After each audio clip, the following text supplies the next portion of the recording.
There have been some intriguing case studies and research on communication with individuals in comatose or minimally conscious states. Here are a few notable examples. 1. The Adrian Owen Lab. Dr.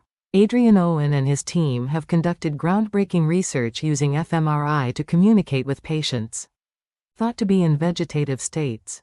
In a famous 2006 study, they asked a patient to imagine playing tennis or walking through her home, and observed distinct patterns of brain activity corresponding to these tasks. 2. The Coma science group led by Dr. Stephen Lauries. This team has developed advanced neuroimaging techniques to assess consciousness in comatose patients. They've demonstrated that some patients diagnosed as vegetative actually retain some level of awareness. 3. EEG-based communication research by Dr. Niels Berbaumer and others has shown that some locked-in patients can learn to control their brainwaves to answer yes-no questions using EEG. 4. The case of Ram Hoban. This Belgian man was misdiagnosed as being in a vegetative state for 23 years. Using a specialized keyboard and with physical support, he was eventually able to communicate. 5. Martin Pistorius, author of Ghost Boy, Pistorius, was aware but unable to communicate for over a decade before learning to use assistive communication devices. These studies highlight the complexity of consciousness and the potential for some form of communication, even in seemingly unresponsive patients.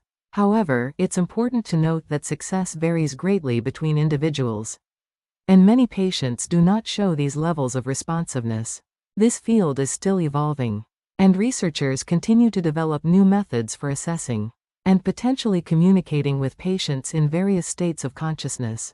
Any application of these techniques should be done under strict ethical guidelines and medical supervision. Making advanced communication techniques more accessible to comatose patients is an important goal. Here are some potential approaches. 1. Improved portable imaging. Developing more portable and affordable brain imaging devices could allow for wider use of fMRI or EEG-based communication techniques. 2. AI-assisted analysis. Machine learning algorithms could help interpret brain signals more accurately, potentially making it easier to detect signs of consciousness or communication attempts. 3. Standardized protocols. Establishing clear, widely adopted protocols for assessing consciousness and attempting communication could help more hospitals implement these techniques. 4. Training programs. Providing specialized training for medical staff in using and interpreting advanced communication techniques. 5. Customizable interfaces. Developing adaptable brain-computer interfaces that can be tailored to individual patients' needs and capabilities. 6. Low-cost alternatives. Researching and developing simpler, more affordable methods that could be widely implemented, even in resource-limited settings. 7. Telemedicine integration. Using telemedicine to connect patients with specialists who can guide advanced assessment and communication attempts remotely. 8. Public awareness. Increasing public and medical community awareness about these techniques to encourage their adoption and further research. 9. Ethical guidelines. Developing clear ethical guidelines for implementing these technologies to ensure patient rights and dignity are protected. 10. Research funding. Increasing funding for research in this area to accelerate the development of new, more accessible technologies.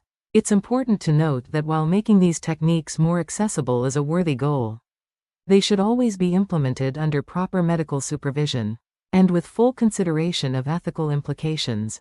The field is still evolving, and not all patients may benefit from these approaches.